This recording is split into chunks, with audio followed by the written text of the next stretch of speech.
Shri Kanyaka Parameshwari అన్నసత్ర committee ఆధ్వర్యంలో మహాశివరాత్రిని పురస్కరించుకొని ఆది దంపతుల రథోత్సవాన్ని నెల 16వ తేదీన వైభవంగా నిర్వహిస్తున్నట్లు కమిటీ అధ్యక్షుడు బచ్చు వెంకటలక్ష్మి వరప్రసాద్ తెలిపారు. శ్రీ కన్యకా పరమేశ్వరి అన్నసత్ర కమిటీ ఆధ్వర్యంలో ఈ నెల 16వ తేదీ నిర్వహిస్తున్న రథోత్సవ ఆహ్వాన పత్రికను బ్రాహ్మణ వీధిలోని శ్రీ కన్యకా పరమేశ్వరి అన్నసత్రంలో ఆవిష్కరించారు. కమిటీ అధ్యక్షుడు బచ్చు వెంకటలక్ష్మి వరప్రసాద్, ప్రధాన కార్యదర్శి బైన శ్రీ రాజేష్, తన కమిటీ ప్రతినిధులు ఈ కార్యక్రమంలో పాల్గొన్నారు. ఈ సందర్భంగా కమిటీ చైర్మన్ బచ్చు వెంకటలక్ష్మి వరప్రసాద్ మాట్లాడుతూ ఈ నెల 15న మహాశివరాత్రి సందర్భంగా ఆది దంపతుల కళ్యాణం అంగరంగ వైభవంగా నిర్వహిస్తున్నామని తెలిపారు. అనంతరం సోమవారం రథోత్సవాన్ని 16వ తేదీ సాయంత్రం 5:30 గంటలకు శ్రీ దుర్గామల్లేశ్వర స్వామివారితో పాటు పాత శివాలయంలో వేంచేసి ఉన్న శ్రీ బ్రవరాంబ మల్లేస్వామి, శ్రీ భద్రకాళి సమేత వీరభద్రస్వామి వారి, శ్రీ బుద్ధ వారి శివాలయంలో వేంచేసి ఉన్న శ్రీ వసంత మల్లికార్జున స్వామి వారి ఉత్సవమూర్తులను అందంగా అలంకరించిన రథంపై ఉంచి రథాన్ని అంగరంగ వైభవంగా నిర్వహిస్తున్నట్లు తెలిపారు. ఈ కార్యక్రమానికి నగర పోలీస్ కమిషనర్ ఎస్వి రాజశేఖర్ బాబు ఈ రథోత్సవాన్ని ప్రారంభిస్తారని వివరించారు. భక్తులకు 155 ఏళ్లుగా భోజన వసతి సదుపాయాలు కల్పిస్తున్న తమ అన్నసత్రం కమిటీ ఆధ్వర్యంలో ఆర్యవైశ్య పేద విద్యార్థులకు ఉచిత విద్య, పేద ఆర్యవైశ్య వధువుల వివాహాలు నిర్వహించాలని నిశ్చయించినట్లు తెలిపారు. ఈ విలేకరుల సమావేశంలో అన్నసత్ర కమిటీ ప్రతినిధులు పాల్గొన్నారు. ఓం నమ శివాయ, ఓం నమ శివాయ, ఓం నమ శివాయ, ఓం నమ శివాయ. శ్రీ పరమేశ్వరి అన్నసత్ర కమిటీ విజయవాడ వారి ఆధ్వర్యంలో ప్రతి సంవత్సరం జరిగే శివరాత్రి మహోత్సవానికి, రథోత్సవానికి సంబంధించి పాత్రికేయుల సమావేశానికి విచ్చేసిన ప్రింట్ మీడియా, అదేవిధంగా వివిధ రకాల ఛానల్స్ ప్రతినిధులందరికీ కూడా స్వాగతం, సుస్వాగతం.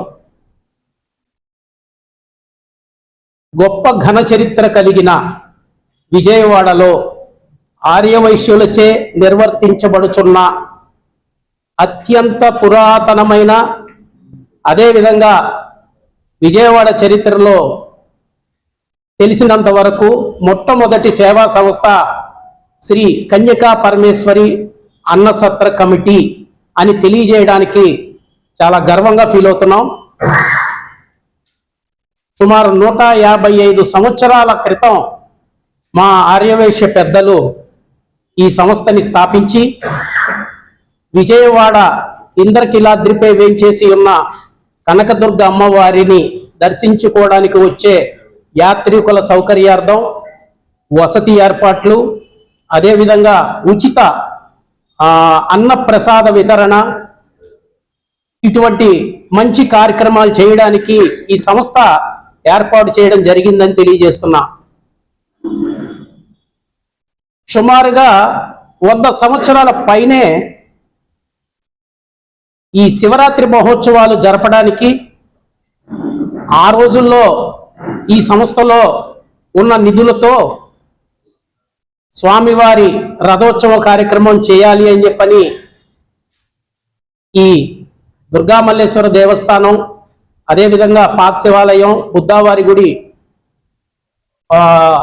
వారి ఆధ్వర్యంలో ప్లస్ ఈ సంస్థ నిధులతో ప్రతి సంవత్సరం కూడా స్వామివారి కళ్యాణం, అదేవిధంగా స్వామివారి నగరోత్సవం, అదే రథోత్సవం ప్రతి సంవత్సరం చక్కగా అంగరంగ వైభవంగా, ఎంతో కన్నుల పండుగగా విజయవాడ నగర ప్రజలందరికీ కూడా స్వామివారి దర్శనార్థమై జరిగే ఈ రథోత్సవ కార్యక్రమానికి మీరందరూ కూడా ప్రజలలోకి ఈ న్యూస్ని పంపించి ఈ రథోత్సవ కార్యక్రమం జయప్రదం చేసే విధంగా సహకరించాలని అందరినీ ప్రార్థిస్తున్నాం.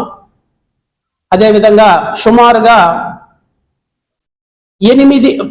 10 సంవత్సరాల క్రితం, దాదాపు 100 సంవత్సరాల నుంచి ఉన్న ఈ ప్రాంగణం యొక్క భవనం శిథిల పరిస్థితిలో ఉంటే నా తండ్రి గారైన సర్దార్ బచ్చు వెంకట నరసింహారావు గారు, అదేవిధంగా మార్కండేయులు గారు, పెద్దలు మా అందరికన్నా పెద్దలు సర్దార్ బైన వీరరాఘవరావు గారు, వారందరి అడుగుజాడల్లో నాన్నగారు ప్లస్ మార్కండేయులు గారి టైంలో, అదేవిధంగా బైన హరేశ్వరరావు గారు, వీరందరి సహకారంతో ఈ నూతన భవన నిర్మాణం జరిగింది. ఇక్కడ సుమారుగా 40 రూమ్లు ఉన్నాయి. అన్ని డబుల్ ఏసీ రూమ్సే, అటాచ్డ్ బాత్రూమ్ అవన్నీ ఉంటాయి. వచ్చిన యాత్రికులకి చక్కటి వసతి ఏర్పాటు చేస్తూ, అదేవిధంగా మధ్యాహ్నం ఉచిత అన్నప్రసాద వితరణ. సత్రం భోజనం అంటే సత్రం భోజనం కాదండి, ఒక విందు భోజనం లాగా చక్కగా అన్ని రకాల పదార్థాలతోటి వచ్చిన వారు తృప్తిగా మమ్మల్ని కడుపారా ఆరగించి మమ్మల్ని మనసారా ఆశీర్వదించి వెళ్తున్నారని చెప్పుకోవడానికి మాకు చాలా గర్వంగా ఉంది. ఈ సంస్థకి సేవ చేయడానికి మాకు అవకాశం వచ్చినందువల్ల నిజంగా మేము మా జన్మ చరితార్థమైందని చెప్పుకోవాలి.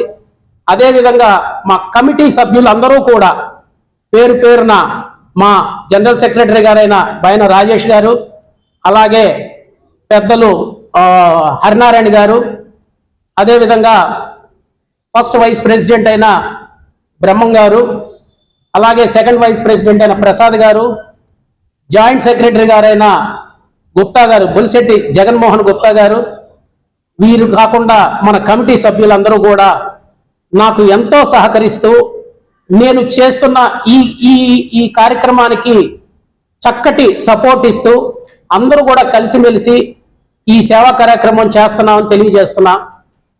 అదేవిధంగా రాబోయే రోజుల్లో కాస్త పేద విద్యార్థులకి కూడా చదువు చెప్పించడే ప్లానింగ్లో ఉన్నాం మేము. అదేవిధంగా ఆర్యవైశ్య కుటుంబాలలో పేద ఇంటి ఆడపిల్లలకి పెళ్లిళ్ళు చేసే కార్యక్రమం కూడా చేద్దామనే ఆలోచనలో ఉన్నాం. ఈ కార్యక్రమాలన్నిటికీ కూడా ఆ అమ్మవారు ఆశీస్సులతో మేము చక్కటి కార్యక్రమాలు చేసుకుంటూ మా పెద్దలు మాకు చూపించిన ఈ బాటలో దిగ్విజయంగా ముందుకు వెళ్తామని చెప్పని పూర్తి నమ్మకంతో ఉన్నామని తెలియజేస్తున్నా. 15వ తారీఖు అనగా రేపు ఆదివారం శివరాత్రి మహోత్సవం కళ్యాణం, స్వామివారి కళ్యాణం జరుగుతుందండి పాత శివాలయంలో, అదేవిధంగా బుద్ధవారి గుళ్ళో. దాని తరువాత సోమవారం సాయంత్రం 5:30 గంటలకి కెనాల్ రోడ్లో అంగరంగ వైభవంగా రథోత్సవం ఏర్పాటు చేశాం. ఈ కార్యక్రమానికి గత 40 సంవత్సరాలుగా విజయవాడ పోలీస్ బాస్ ఎవరైతే ఉన్నారో, అంటే ఇప్పుడు కమిషనర్ గారు, అంతకుముందు ఎస్పీ గారు ఉండేవారు. కాబట్టి ఆనవాయితీ తప్పకుండా ఈ 40 ఏళ్ల నుంచి కూడా పోలీస్ కమిషనర్ గారు వచ్చి ఫస్ట్ కొబ్బరికాయ కొట్టిన తర్వాత ఈ రథోత్సవ కార్యక్రమం జరుగుతుంది. ప్రతి సంవత్సరం కూడా పోలీసు శాఖ వారు కూడా మాకు ఎంతో సహకరించి ఈ రథోత్సవ కార్యక్రమం దిగ్విజయంగా పూర్తి చేయడానికి చాలా చాలా సహకరిస్తున్నారని తెలియజేయడానికి సంతోషిస్తున్నాం. Like, subscribe and press the bell icon for new updates.